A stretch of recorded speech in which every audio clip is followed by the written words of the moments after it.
Imagine that you arrive late at a party. Everyone is already there, sitting at a big round table.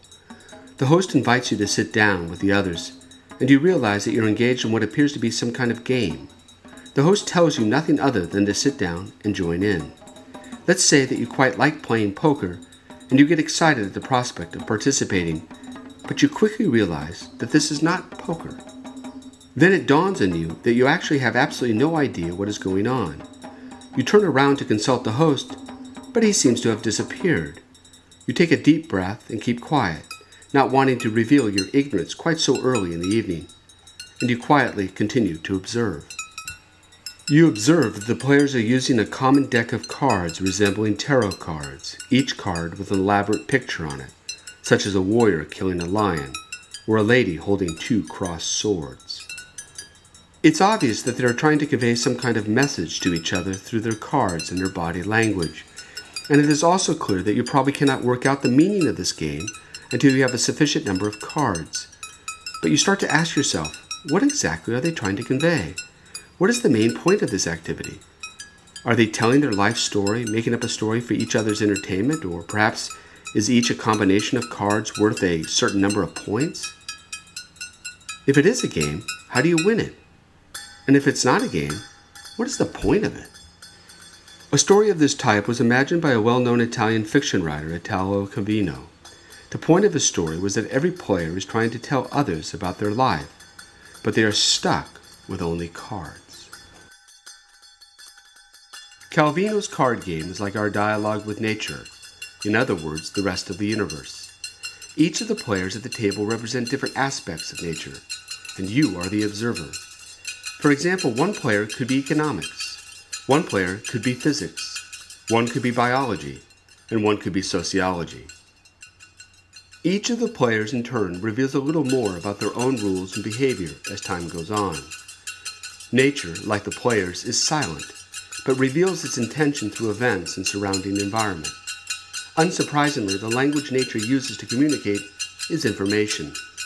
The card game indicates that information comes in discrete units, one card at a time. We cannot divide this card into smaller units. The first message of Calvino's metaphor is therefore that there are basic atoms of information that are universally used. In science, we call these atoms bits, or binary digits.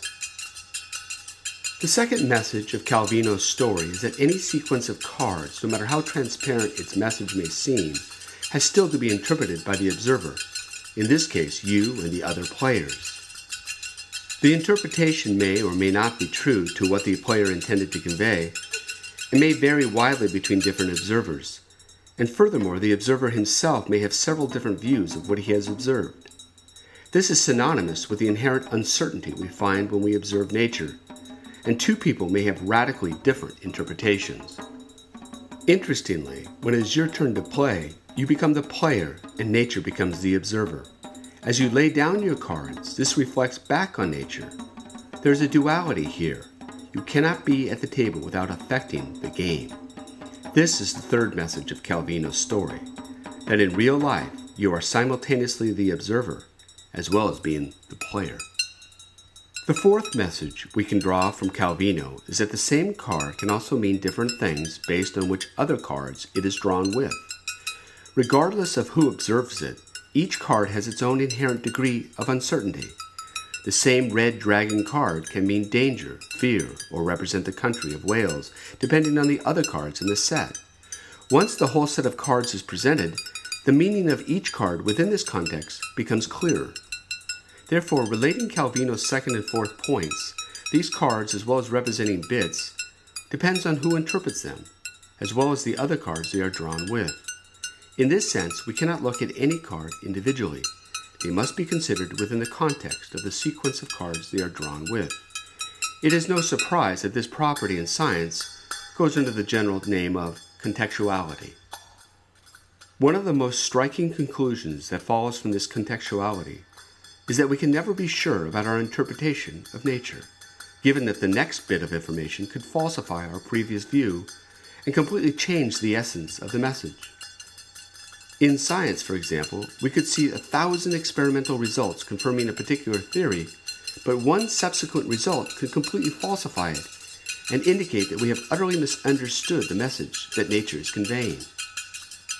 In Calvino's story, this similarly means that you cannot be sure of the message until the last card is placed on the line.